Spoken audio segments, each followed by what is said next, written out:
everyone, I'm Nanki Chopra. Today I have with me Mr. Sahil Nair, who is the HR leader and influencer. So let's dive into the questions, sir.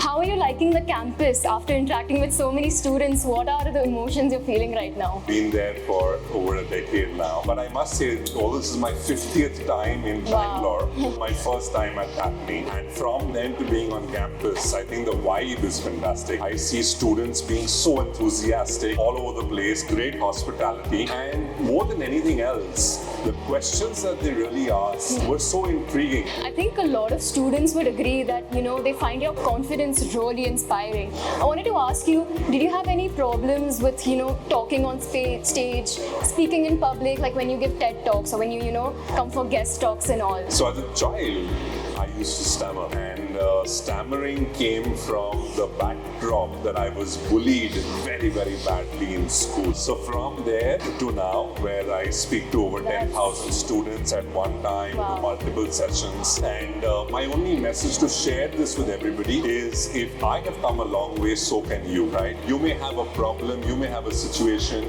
you may be in, don't let it bog you down. Just keep moving every single day. So I'll ask you another question. How has technology influenced your HR practices? I think technology has been all pervasive. It doesn't matter which function you are in, technology is the future. In fact, I would say technology is the present, right? Multiple ways. I think it's made life a lot more easier. It has helped increase efficiency. Productivity has been hitting all-time high, because what earlier would take weeks to prepare as reports to draw insights, today data crunching is happening in seconds. Seconds, yes. Right? And within minutes, reports are getting prepared.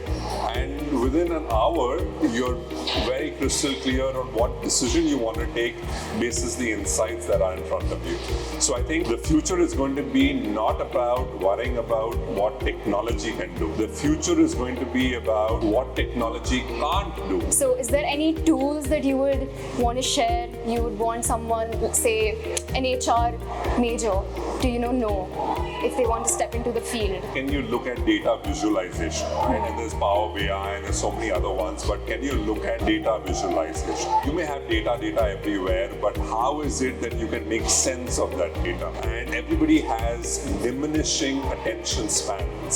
So in a world where attention spans are diminishing, how can you weave your narrative into a story gets people hooked on? Because when people are hooked onto a story, like you would see in any movie theater, they pause with their popcorn. But when there is a boring scene, you start chatting with your person who you come with, you start having the popcorn. So your mind goes on to other distractions. But if the movie is very gripping, eating popcorn is like changing gears when you're driving a car. You don't look at, I need to turn left and move ahead, and that's first gear. It happens automatically, because you know how to drive, and therefore eliminate distractions to the extent that you can create value. And if you can create value, you will be sustainable. Again, I'll lead up to that question by saying, do you have any recommendations, like any books, any podcasts, any movies that you would want to recommend? Sure. Movies, there are many of them. Sure, there are many books as well. But to be very honest, I don't read as many books.